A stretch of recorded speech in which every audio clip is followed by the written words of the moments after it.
Coach Bree, welcome to the Way of Champions podcast. I've gotten to be on your podcast, and it's nice to be able to have you on here and continue the conversation. Yes, I'm so excited to be here. Thank you.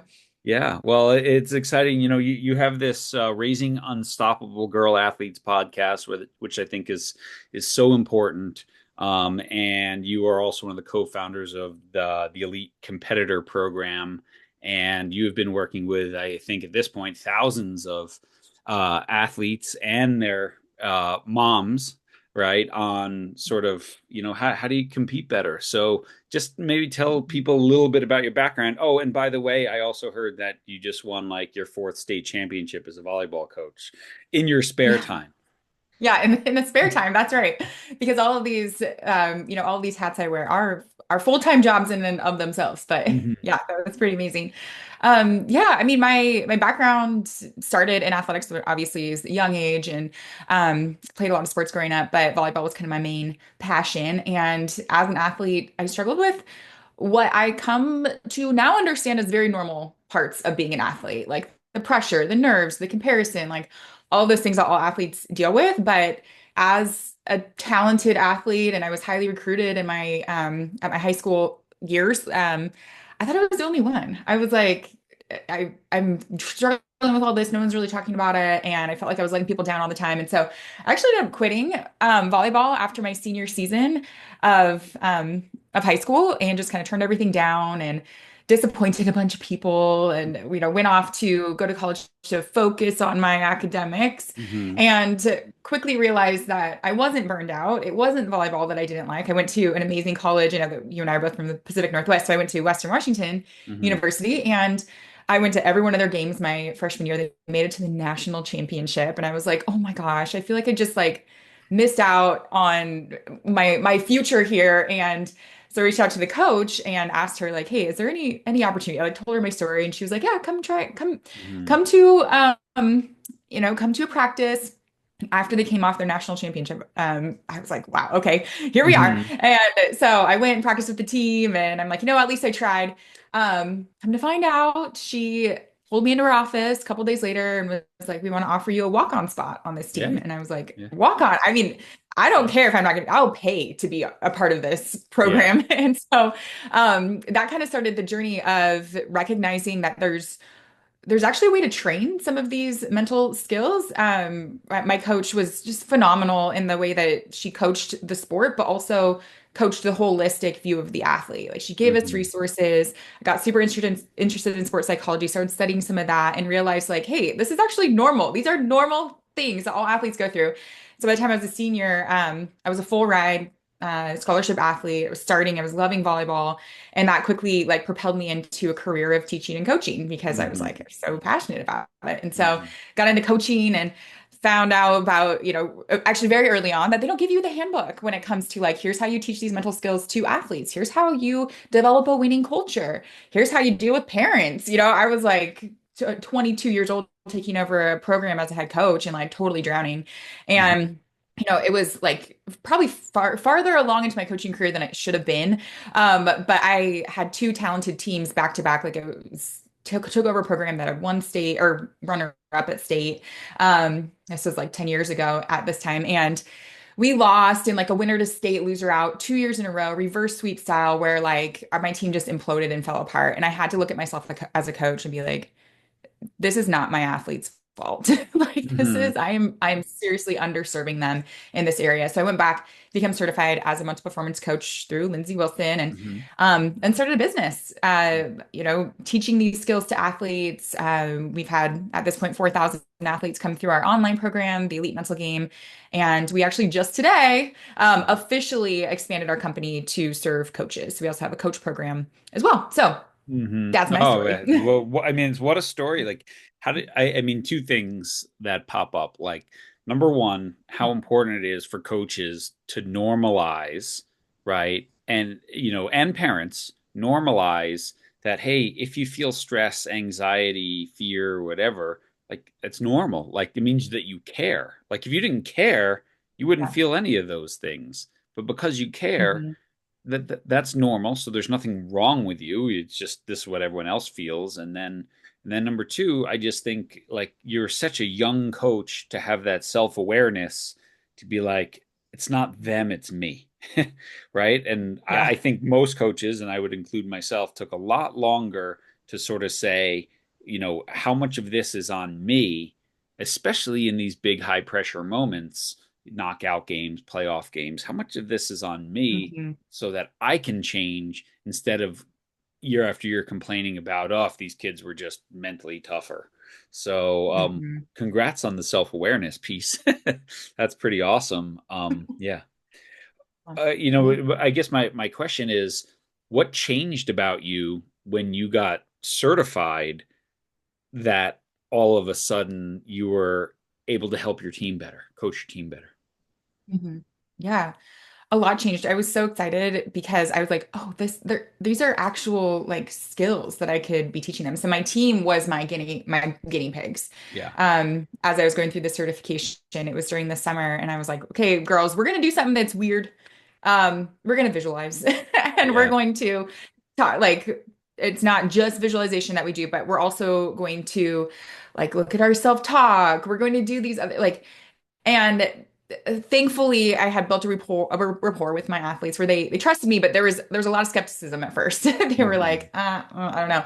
So I mean, your question was what changed in me, and that was that like I have to be doing more than just coaching the X's and the O's. And we hear that a Mhm. lot as coaches. It's like it's beyond the X's and O's. But truly, I was like, yeah, I can coach volleyball. Like they have numerous resources on how to do that. But like I Mhm. have to be able to coach them in a way where they can emotionally regulate when they are feeling pressure and they can deal with negative self-talk. They can even become aware of their self-talk and what they're telling themselves and how that impacts their performance.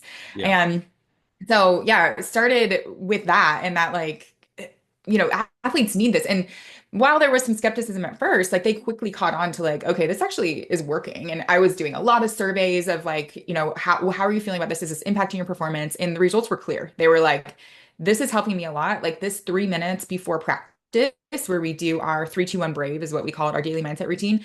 It totally helps me stay focused in practice. I now have like skills to use. We've been in a lot of high pressure situations, from that point on, multiple championship games, multiple semifinal, final games, like loser out, winner, Yeah. like all of it.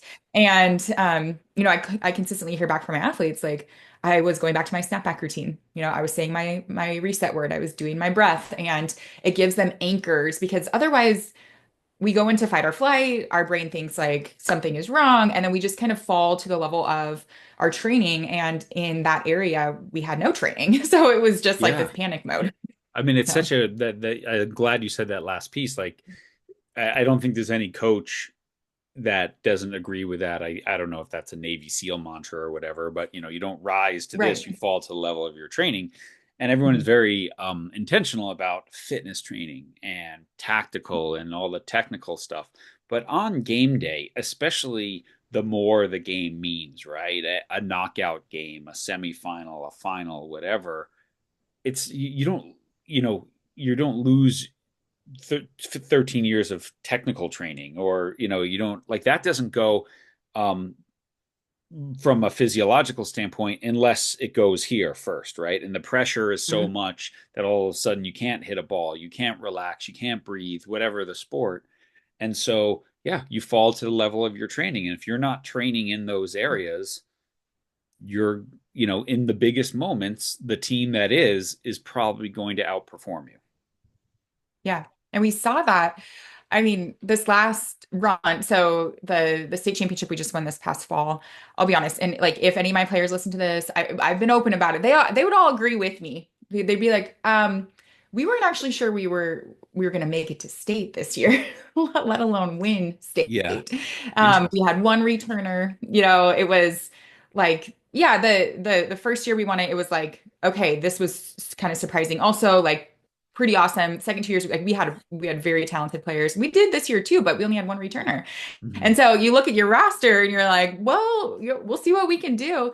And every single day it was that training, that visualization, the breath work, all of those things that you don't actually see it in the day to day very much until you get into these pressure situations. And in that state championship match, like even the like that we got there was pretty phenomenal. But getting into that match, we were down championship point. We were playing this team who you look across the net, they're 6'5", 6'3", 6'1". They're going D1, Hmm. senior heavy lineup. They haven't won state in 36 years. We were in the fourth set. This is a volleyball. Those of you that know Yeah. volleyball, they had championship point. So that means they had the ball, they were serving. Yeah. If they One get this point. point, they win state and make history for their Yeah. school. The whole thing. All their fans were on their feet. Called timeout right before, and we did our reset word. We did our breath. And we're like, hey, we're just gonna focus on passing this ball. Here we go. Hmm.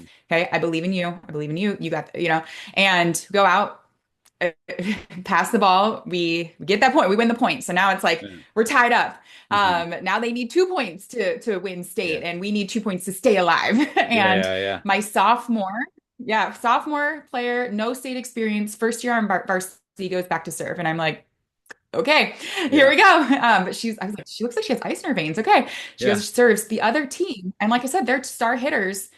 Are going D1. They're seniors. This is their last hurrah, hit the ball in the net. And I'm like, wow, Yeah. okay. Like you don't see that very often from a player like that. Okay. We win that point. Sophomore serving again. She goes, serves. They free ball the ball into net, which is like, a free ball is a really easy ball, really easy Yeah. play that they just kind of fell apart. And Yeah. I was like, oh my gosh, we just won that set. We just Yeah. took that away. And it was just this big, and then we won the fifth set because it was like, okay, we had just kind of stolen that momentum. Momentum But swung. Yeah. that's where I was like, yeah, I was like, that is just where it is so clear as day. Yeah. When a team that is like we were both physically talented teams, and I would argue that they were a little bit more talented than us. Um, but when it came down to it, it was who can handle that pressure better, who had trained it. And Yeah, yeah. I would say maybe I would redefine the word talent. Like maybe they Hmm. had more ability than you. Yeah, yeah. Talent is the Hmm. combination of ability, what you can see, and then all these internal things, which you guys had repped all year long. And that's the thing, right? You can't just in the playoffs go, all right, now we're going to be mentally like every day. If you're Yeah. doing, you called it like your 3-2-1 and your snapbacks and your reset Mhm. words, you know, it's just normal. So it's not like you get to the state tournament and say, okay, now the games matter and we're going to add all this extra stuff in. It's like now the games matter and you're ready because Hmm. you've been doing everything that it takes to win state all year long. And it's so Yeah. important that just like they get reps in setting a ball or digging a ball, Hmm. they're getting reps in reset words. There, so it's not like the timeout a championship point. You're like, all right, everyone, reset word for the first time. Like, no, they've done a Yeah. thousand of them this season. Yeah, Yeah, yeah. And that's where you see it. Like I can see, or maybe I would be the coach that'd be like, well, of course you won state because you had that girl that was really good, or you had that team that was good. And I'm like, well, that's where it matters the most is, because they're going to be in the most pressure-filled situations. We had a target on our back, like yeah, that's where they need it the most. And when you get to that level, everybody's good. So, yeah. And then I think at the end of the season, if you lost, because let's face it, we all have an outcome bias, right? That girl in that oh moment yeah. might have hit a phenomenal serve and you lost. At least you can Oh also yeah. say, you know what? I didn't leave anything on the table. Like Hmm. we gave everything we could and we got it to 4 sets in the state final in a year that we weren't sure we'd even make it to the playoffs. That was a Yeah. good year, right? But it's, so many coaches get to that moment and are like, did I really, did I really maximize every single opportunity to, to give my team the opportunity to win? And Hmm. so this is where I think and it's gotten better, right? More and more people understand the importance of these mental skills and things like that. But I think some still treat them as like a one-time thing. All right, well, we did those back in August, so now they're done. Instead of no, it's every day, right? Yeah, or like a guest speaker. They'll have somebody come in and like kind of do a workshop and they'll be like, "Well, okay, that was great. My team's like feeling good this week." And then there's no like sustainability to it. And like I get asked to speak a lot to teams and we do workshops, but I'm honest with the coaches. I'm like this is not like a thing that's going to solve everything in your team. Like this needs to be a repeatable, like ingrained into your culture. Yeah. Yeah. Like here's the tools. So can we just break down like the three tools you mentioned right there? Reset Mhm. word. Tell people what a reset word is, how you might come up with it, and how you would use it. Yeah, it's one of the most simple things, and I'm sure anyone that's familiar with a little bit of sports psychology, like in this area, is familiar with this. But it's Yeah. basically a failure recovery system. We call ours the snapback routine, and it's a way for athletes to respond to the moments where they're either feeling like bumped out of their zone, so or out of the flow state, where athletes we want them to recognize that flow state is where you should be, and it's where you're not really thinking, you're just playing on a traffic light. Those of you that have maybe read the inner game of tennis, Mhm. it's kind of a familiar visual where it's like green is flow state, yellow is like maybe something happened, like I made a mistake, ref made a call, teammate did something, coach yelled at me, whatever, and I'm feeling a little bit like bumped out of the flow. And then red is really where most athletes go when they don't have this skill. That's like they're dysregulated, they're spiraling. One mistake turns into two, three, four. As a coach, I'm like, oh my gosh, I have to pull them off the court, or like I'm playing with my like third string, and you're spending so much energy trying to like get their head back in the game and like tell them to shake it. And it's just like so much emotional Mhm. exhaustion to try and get them back, and they might not ever come back until like the next game. And Mhm. so most athletes who don't have this skill of resetting go from red to green or green to red, and it's like tough to get them back. We teach athletes what it feels like, that body awareness of like, okay, you are now moving into yellow. Use your snapback routine to bring you back to green. So it's a combination of a breath to engage their parasympathetic nervous system because that's the opposite of the fight or flight. It kind of like helps them reset. A reset word that is found through a strategic method, that is based on how they want to feel in that moment. So we actually like workshop this ahead of time to decide like what's your best playing moment when you are playing your best, how are you feeling? What's a word that kind of describes that? And then we even like put them through scenarios of like, Mhm. okay, here's a scenario that you're most likely going to become dysregulated in. What word would kind of would bring you back to how you want to feel? And then Yeah. on their exhale, they're doing a reset signal. So some sort of grounding signal to bring them back in the present moment. For volleyball, we've got 15 seconds between serves.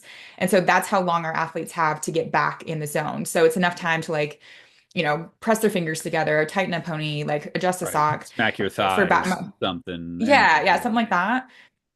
For basketball players, like unless there's a timeout, like we've got to be moving and we got to get fast. So maybe it's just a breath and a reset word. Mhm. Um, depending like for golfers, they've got a lot of time, depending on how far. Well, for me, I don't have a lot of time. Depending on how far you hit the ball. Yeah.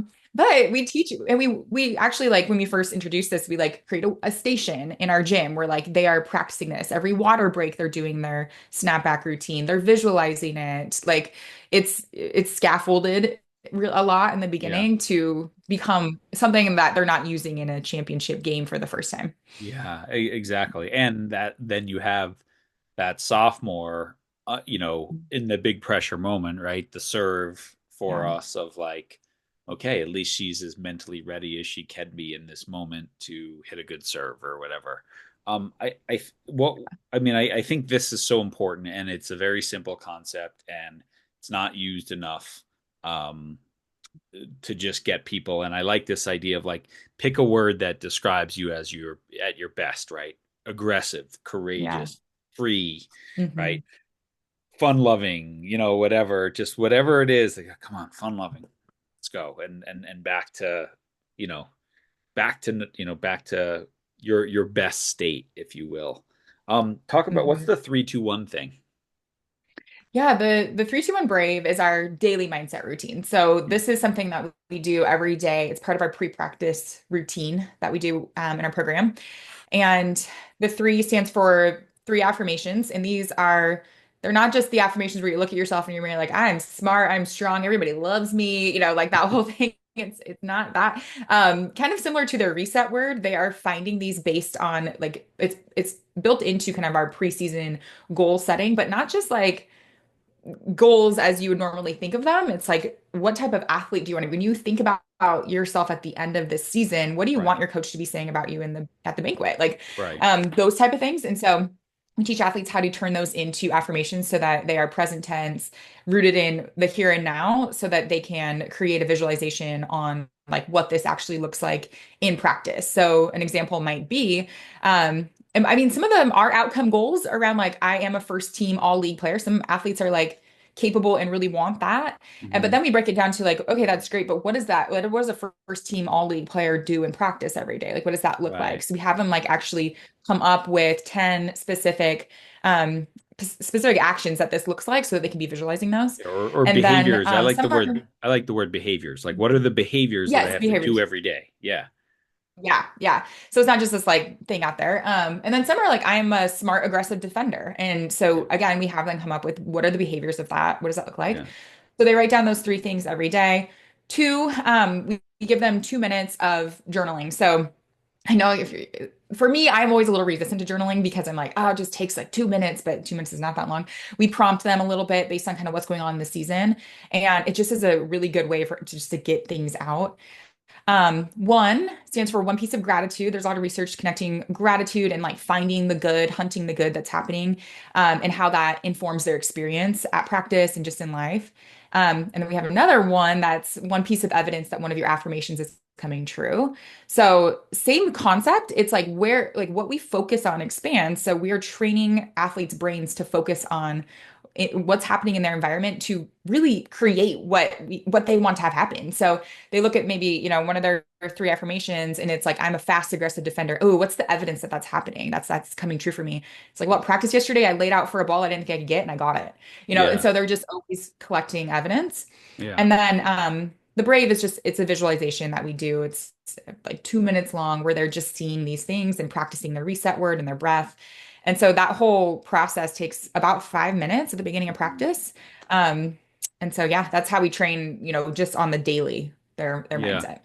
Yeah. And like you said, it's 5 minutes, right? And this is where I think a lot of Hmm. coaches are like, this is all great. I don't have time for this. And I mean, I Yeah. always say to coaches, like, let me observe your practice. Like, I Hmm. guarantee you I can find 5 minutes. And like one of the things when yeah, I used to do work for US soccer, helping, mentoring coaches through licenses. And the first thing I would always do is I would start a stopwatch every time the ball wasn't rolling in soccer, Oh, right? yeah. So when the coach was talking, when players were getting water, when the coach was explaining a drill, when players were walking over. So as soon as the ball stopped rolling, I started my watch. And inevitably, and so then I would always say to the coach after the practice, you just had 90 minutes. How much time was the ball not rolling? And the typical answer was like 15 to 20. And the typical reality was 45 minutes. So half Oh, of wow. practice, the ball wasn't rolling. And it's like, okay, how can I teach you to have a more efficient water break? Right. So I'm like, I can Hmm. pretty much go to any coach anywhere in any sport and find you 5 minutes to do this. Hmm. Right. And just do it every day and find 5 minutes, and then practice is more focused and you're not explaining and people are tuned in because it's sort of this signal that okay, now practice has started, and it all starts the same way. You Yeah, do that before exactly. games too, like a 3-2-1 before Yeah. games. Yeah. We do. We sometimes mix it up with specific pregame visualizations that we Mhm. do. So it's either 3, 2, 1 Brave, or we're like literally visualizing the game, or sometimes the visualizations are a little bit more like metaphorical, Mm. to kind of like get more into their subconscious. You But ever let your yeah, like your coach in high school varsity, do they you ever let them sort of run these things too? yeah, that's a great question. I do. I let them run some of the 3, 2, 1 Brave. Once they kind of get the hang of it, I lead the visualization, so I say them out loud. I don't Mhm. know if my players would want to do that, Yeah. but they also have them all downloaded to their phone so they can play them over the speaker. So I can be in the locker room even when I'm not there. And we have a program for coaches where I know a lot of coaches, they're like, I like this, but like I'm going to sound like such an idiot trying to do these visualizations. Yeah. And I was like that at first too. I'm like, I just got to Yeah. fake it till I make it. Yeah. It does get easier, but we tell coaches like there's three ways you can do it. You could read the script yourself if you want to do it that way. Yeah. You can play them for your team. Okay. You have access to all the files, or your athletes can have them downloaded to their phones and they can just put in their like put on their headphones and listen to it themselves. Yeah, it's wonderful. Like there's no you're doing a great job taking away all the excuses, of like Yeah, they were all my excuses. So I'm like, well, I'm there sure you other go. coaches I have this mean, too. again, there's that self-awareness piece again.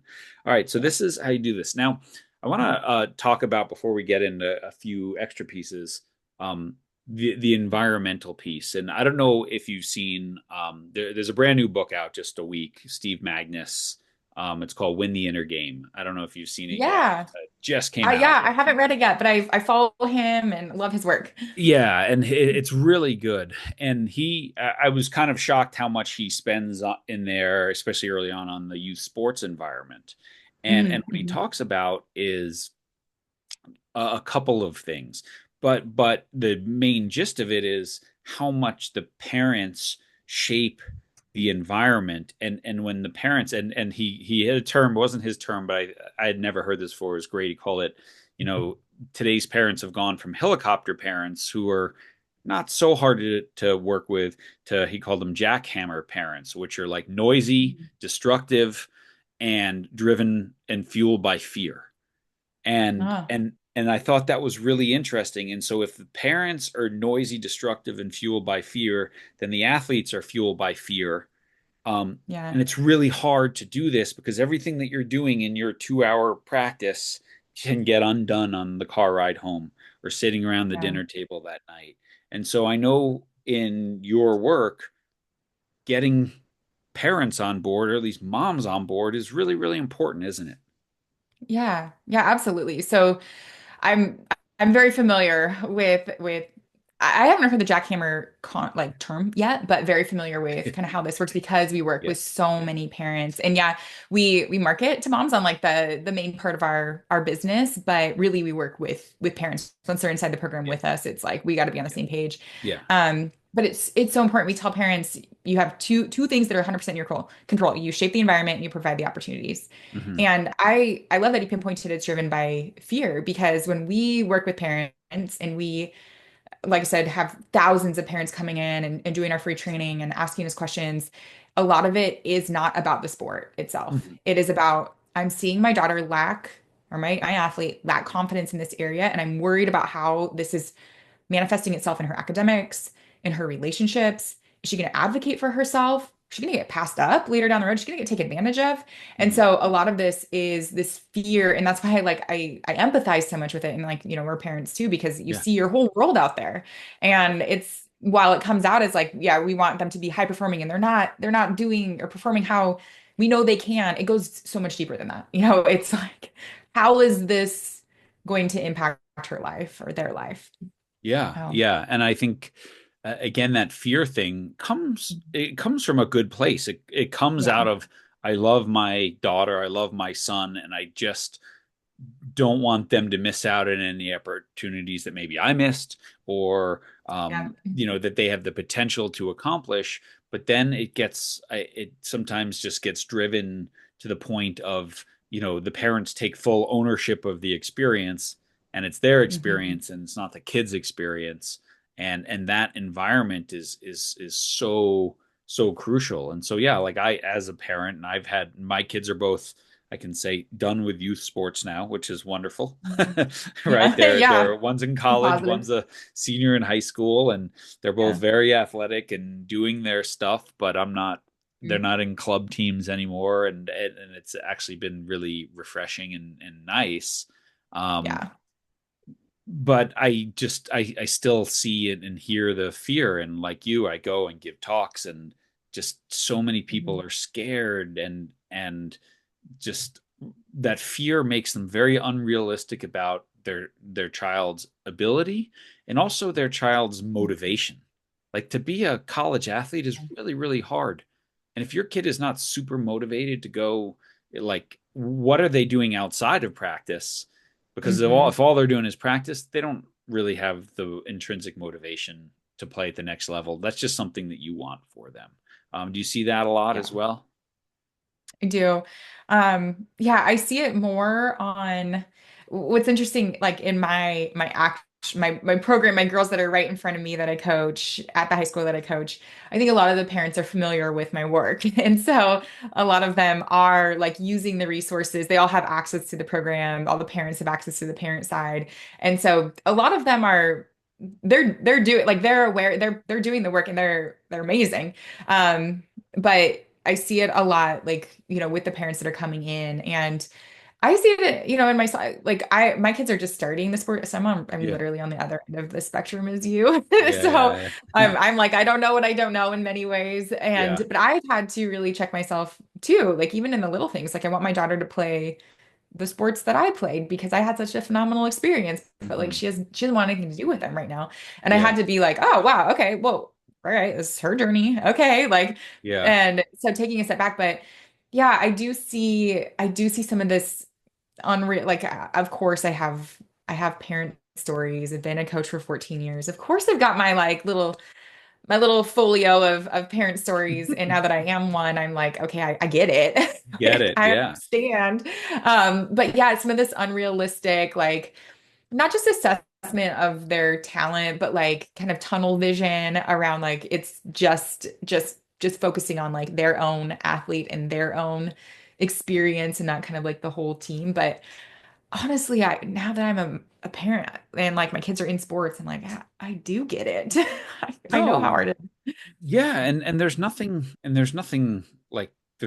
wrong with that. Like you get Yeah. it. And it's really hard to watch Mhm. your DNA perform in front of Yeah. you and not do well or not be focused. Mhm. And then I think, maybe you're superhuman compared to me. I think it's also very hard when you do what you do and I do what I do, and it almost adds extra pressure on your kids, um, to, well, if you know what it means to be an elite competitor, then why isn't your kid on that path?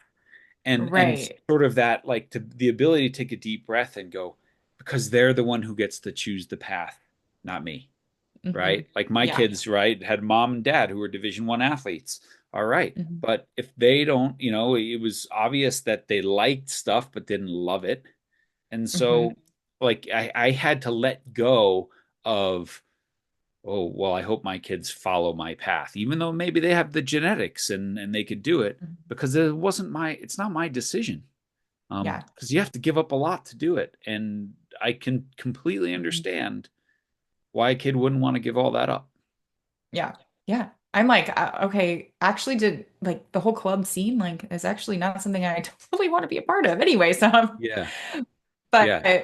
one of the things that's been helpful for me as a coach, kind of like putting on the coach hat and I hate to say the word managing parents because it's not that. Like Yeah. I've learned, I mean, when I first became a coach, I see it now as like so insecure, um, like scared of parents. And so I Yeah. really had this like, you can't talk to me about anything. Like you got to deal with your own kid. Like I kind of like created this space and this distance, like that really wasn't healthy.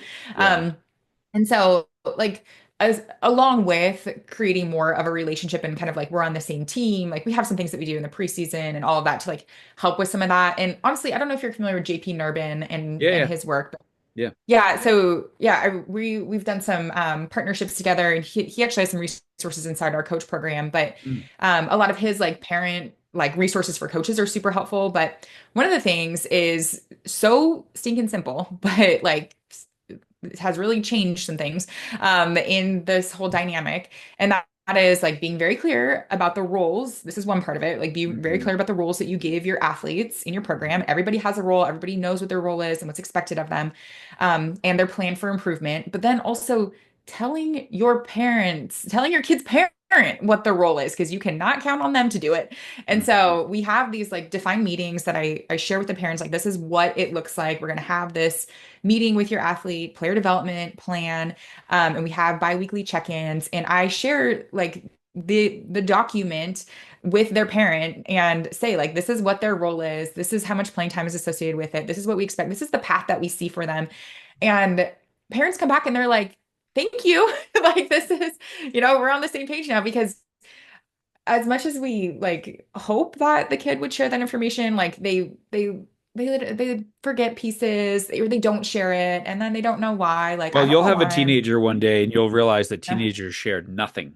So yeah, that yeah. the assumption that kids are going to share this with parents, it doesn't Mhm. have the assumption should be that it won't be shared Yeah. and not the other way around. And that goes for every player meeting you have, especially around difficult situations like playing time or Mhm. role on the team or whatever it is. Assume that it's not going to get there and then find a way, like you have, to communicate it. It's absolutely Yeah. critical. And because then the parents know, hey, you see my kid, you're having a conversation, your version of the conversation is nothing like my kid's version of the conversation. So either I'm going to follow up with you to find out exactly what was said, or I'm going to talk to my kid about, hey, your coach gave me this. Is this actually what you talked about? Yeah. Okay. Thanks very much. Yeah. Gosh, I know. It is so simple, but yeah, I think that's the key mindset shift too, is like assume that they're not going to share. And the other thing, Assume. like Yeah. my kid is one of mine is 7, and she gets these little things from her coach when she just does this little like soccer.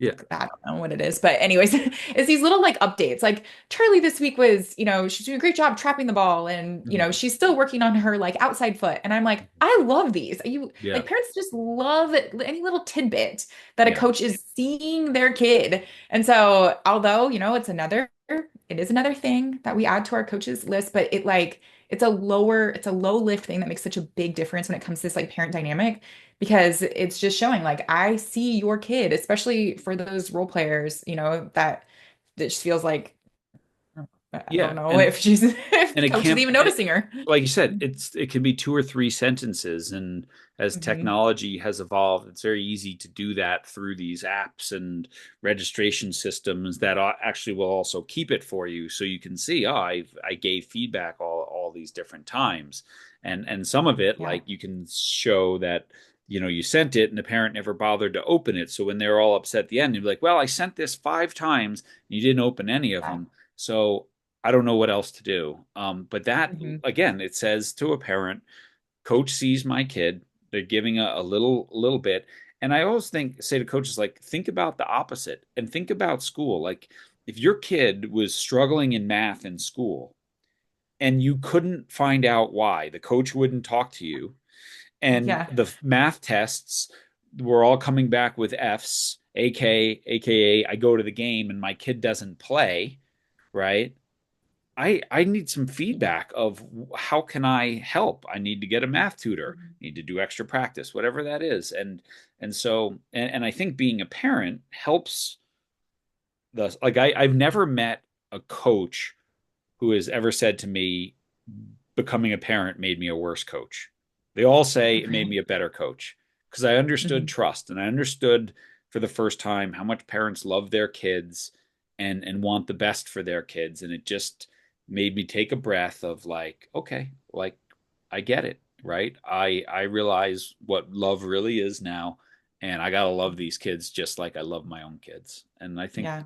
that's a big shift. Yeah. I would agree with that. Except for I do feel like I became more disorganized as a coach when I came. No.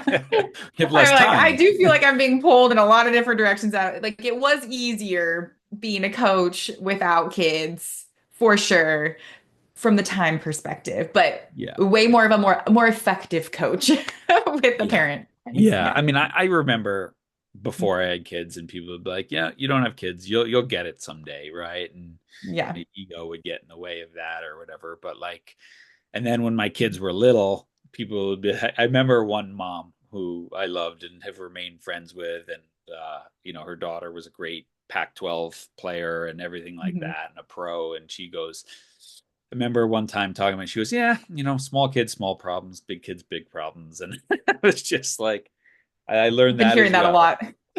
Yeah, Hearing that a lot lately, and I'm like, oh, okay, I'll take these small problems. exactly. So this is awesome. So you engage in your, and what I love about what you do as well is you're out here and you're teaching thousands of people, but then you're on the ground coaching a team, putting it into practice, right? Hmm. So for any of the coaches listening here, who are going, this all sounds great, but I'm afraid my kids won't like it or screw it up. I got to imagine that you've tried to introduce things and gone, that didn't go so well as well. Yeah. So do you have any of those stories or ideas? Because I know I do that all the time. And then I just pull the kids in and I'm like, yep, sorry, that didn't work. It was worth a shot. Won't do that again.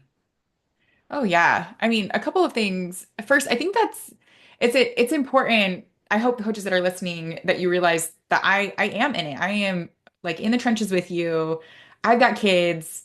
I'm a wife. Like I've got all the things. So sometimes, I mean, I was a teacher for several years, and I would always bother me when we would have like workshops and people come in who would like teach us like teaching methodologies, and I was like, when was the last time you were in the classroom? Yeah. And they were like, oh, 20 years. And I'm like, what? Yeah. Can you act like, I don't know, I'm not sure that you actually know what it's like. You And said the so, word textbook. We don't have textbooks.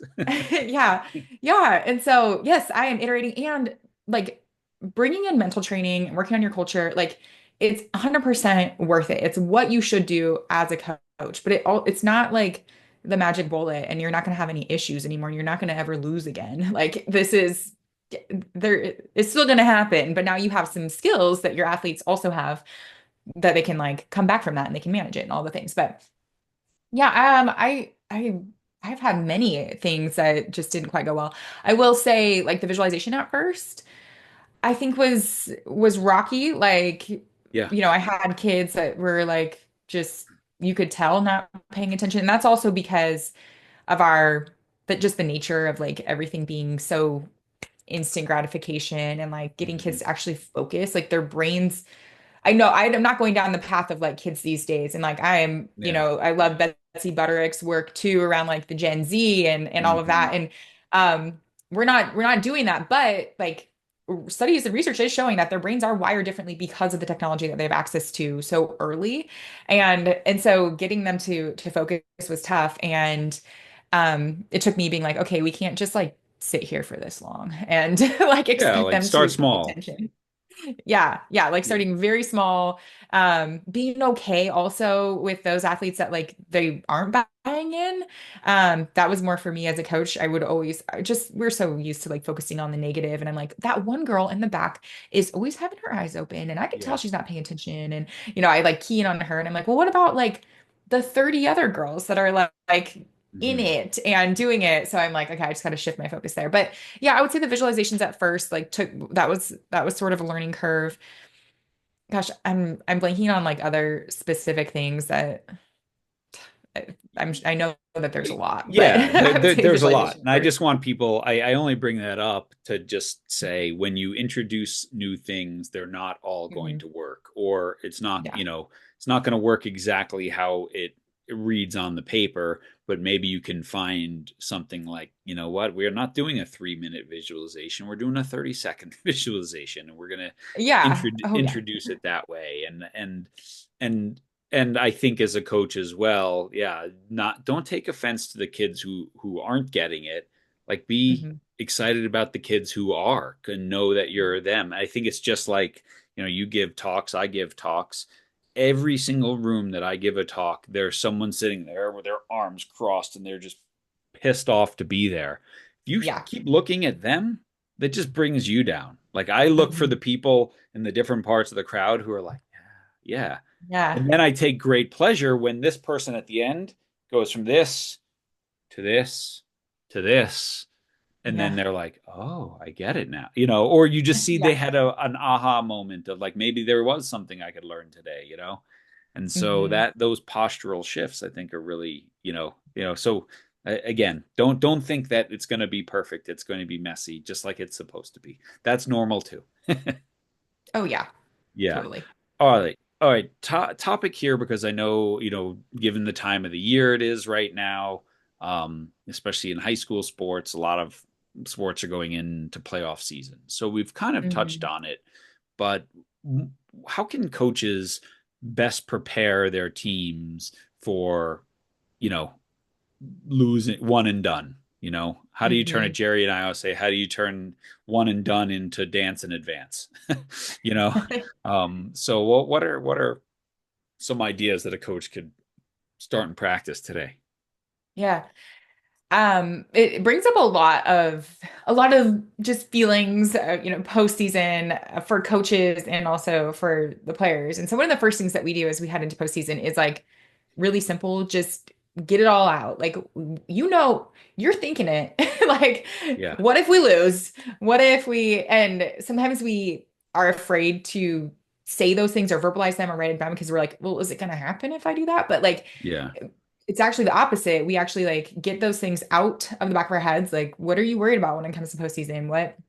And a lot of for my girls, it was like I don't want to let like our community down. I don't want to let, the river pride that we have. And like, what if I don't play my best? Like, it's just all of these things. And it's like when you can name it, Brene Brown says, name it to tame it. And when you can shed a light on it, then it stops growing. We can like actually uh, deal with it. Mm. And then that's really what informs that like our kind of our mantra for postseason. So we get all these Mm. things out. We change to like, well, what if the bad things happen? Yeah, we're going to get all that out. But what if the opposite happens? And we start to focus on that. And then we develop like a new postseason mantra for our team, Mm-hmm. based on like how we want to, go about postseason. Mm-hmm. And the analogy I always give the girls is the one that my coach gave me when it came to like these bigger moments and bigger plays is that it's just another turkey dinner. Mm-hmm. Um, and I don't know if she made that up or if this is a common thing, but it's what I've been saying every year now. But the whole thing behind it is that like, on every day of the year, you can have turkey, mashed potatoes, cranberry sauce, dinner rolls, like all the things. But then all of a sudden, when it comes to Thanksgiving, it's like you have those same things, but for some reason, it's all special. And, grandma and grandpa And come over and you stressful. Yeah. stressful. Yeah, yeah, exactly. And there's all these emotions that come along with it. But when it comes down to it, like the contents of the meal are just another turkey dinner that you could eat any day of the week. And so we tell that to athletes like, yeah, it's a championship game. Let's call it what it is. But when it comes down to it, it's just volleyball. You do this every single day. Like you've trained, trust your training, you've earned the right to be here. Like it's just another turkey dinner. And Yeah. so my athletes are giving feedback that like that, that They helps like to the just kind of in analogy. those Well, moments. yeah, the Yeah. ball's the same size, the court's the same size, the net's the same height. Like, Hmm. oh, you create something that makes it look smaller or makes your opponent look taller or whatever. Like that's internal. I love that. I think it's a great analogy. That it's just a game, right? It's just a game. Yeah. It's the same game, same length, same everything. Only Hmm. you can add to it, right? So Yeah. add Yeah. negative stuff. I And like the idea of verbalizing fears, if we want to mhm. call them that, so that you can then kind of get rid of them, right? Yeah. Verbalizing the bad what ifs and then focus on the good what ifs. Yeah, it's so helpful because like both are probable to happen. Like Mm-hmm. we might lose this, we might win it, but it like really where you shifting your focus. And sometimes like when athletes like get some of these fears out, like it does uncover some of these deeper things, like kind of connecting back to parents, like not wanting to let parents down and the pressure. And so we actually loop parents into the postseason. There's some activities that like I rotate through, and this kind of crosses over into like mental training, but also more like culture. I share with parents not what their kids' fears are, but I have them write letters to them as they head into the postseason. And we like have a specific like activity where they read them by themselves. But basically, the intent is for parents to communicate how much they love their kids. And, I tell parents like, you probably like say it all the time, or maybe you don't, and but you think it, but like just getting out on paper that you love them regardless of how they play, regardless of how they perform, that you're proud of them, like all of these things that you maybe don't get out as much as you want to. And so they write these letters to the kids, and we have like, this kind of special ceremony where they read them, and just for the hope of like, that is one of the kids' biggest fears. Yeah. And parents are like, I never put that pressure on them. But they're like, well, they're feeling it. And there's a lot that goes into why that might happen as well, where they're placing their praise and emphasis. But it's just a good opportunity also for like that parent athlete relationship as we head into postseason too.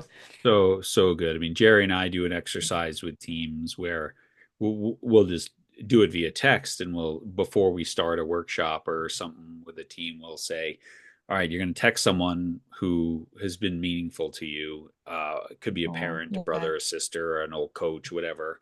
And you just have to start it with, I know I don't say this enough, but blah, blah, blah. And then it's a Mhm. little gratitude exercise, right? And we have them shut off their phones. And then 2 hours later, or whatever, when we're finishing up, hey, turn back on your phones. Did anyone get a response? Right. And with the college kids, there's always one kid who goes, yeah, I got a response. My mom said, are you drunk? Right. And, Yeah. you know, but just when people are shocked by that expression of gratitude, what does that tell you? It tells you that you don't do it enough, right? Right. And so it's a great exercise that I try to do for my children and friends and things like that. And I think what you do, this letter from parents to kids right before the postseason, I mean, I think it's absolutely brilliant. Yeah. Like, Mhm. I love you unconditionally no matter what happens here, Right. because kids can create this narrative that my parents only love me when we win. Um, Yeah. Yeah, and I don't think exactly. many parents think that. No, they're like, that's the furthest thing from the truth, Yeah. So, Yeah, exactly. Bree, this has been awesome. Any final points or things you want to leave our coaches with? And then I want you to sort of give some links and social, and we'll put them all in the show notes as well. But how people can follow your work, connect with the courses and everything that you're doing, and then of course this new stuff that you're doing. yeah, of course. Well, I would say final points. I think it's tough being a coach, but we wouldn't be doing it if we weren't passionate about it, and that there's that little spark inside of you that loves connecting with kids and seeing them grow. So when we talk about like all of these other things, these culture things, mindset, leadership, all of this, I mean, it really is what lights me up, but it also is what's kept me in coaching because I don't think I would still be in it if I didn't like actually develop or invest in finding out what resources are out there to Mhm. help make it easier for me as a coach because you're not taught it. So like also don't feel bad if you don't know any of this stuff because Mhm. like I said, when I became a coach when I was like 21, 22, I'm like, who hired I mean, somebody Yeah. who saw potential in me for sure, Yeah. but I like, they don't give you this stuff. So Yeah. like, stay in it, take heart. Like, yeah, yeah, it's worth Yeah, it. that's brilliant. All right, tell people how they can connect with you. Yeah, well, so for coaches, all of our coach information is at Coach Her Game. So you can go to our Instagram at Coach Her Game, and there you will find kind of our links, our resources. We have a plug and play program for high school coaches where you can train the mental game in as little as 30 minutes a week or less. So it's all the same things that I do in my program, but it's in a plug and play format. So you get your team together, play the videos, short little discussion afterwards, and you're off. So that's where you can find all that. If you're a parent, I'm at Elite Competitor Coach on Instagram. So those two are linked together. So if you find one, you're going to find the other. But that's where we have all of our parent trainings and resources and our individual program for athletes. Perfect. Awesome. We'll put those in the show notes and everything and get that out to people. But Bree, this was a great talk. I mean, I got a page of notes here and I'm not writing quick enough to keep up, but some really, really great actionable takeaways, which are always my favorite podcasts of like, oh, yeah, I could listen to this and do this tonight in practice and it would make a difference. So thank you so much for being on the Way of Champions. Thank you for all the amazing work that you do, and best of luck with the new coach programs because they're certainly needed. So congratulations. Thank you. And thanks for having me on. Thanks everyone for listening. Thanks again to Coach Bree. Again, at Coach Her Game on Instagram if you're looking for the coaching programs, and at Elite Competitor Coach if you're looking for the parenting programs. The Raising Unstoppable Girl Athletes podcast is their first podcast, and then the Elite Competitor program for sort of parents and kids. It's great, great stuff. I got so much out of that. I really loved again at the end that postseason parents write a heartfelt letter to your child about your thoughts and your gratitude and all that. Like what a powerful release of pressure for the kids. I love the postseason preparation. Her stories about how she works with parents on her own teams, and then just these little things that they build, these habits they build, the 3-2-1 brave, and how that just becomes part of every day, so that when the pressure is ramped up and the game's air quotes matter most, it's not, you're not adding in something new to deal with that. You've already got 100 reps dealing with that. Okay. Um, Thank you to our friends at Sprocket Sports for sponsoring the podcast. We truly, truly appreciate all of your amazing support. Just a reminder, we have now opened our premium membership on Changing the Game Project. And this is a wonderful way, if you're a coach, a parent, an athlete, to get access to all of our content in one convenient place, with over 400 podcast episodes and with, 12 years of blog posts and a dozen courses plus 3 conferences. We had so much stuff. And so we've organized it and just created an annual membership where it's really laid out for you, the best of our best stuff. So hopefully that's something that you can find and help support the work that we do by becoming a premium member. And if not, you can just join our email list and get the latest and greatest stuff and sift through it all yourself. So yeah, thanks for your support on all of that. Thanks for everything you do, sharing the podcast, supporting telling people about it, giving us feedback, suggesting new guests. Really helps Jerry and I bring our A game as often as possible. So your influence on us, your influence on your players is never neutral.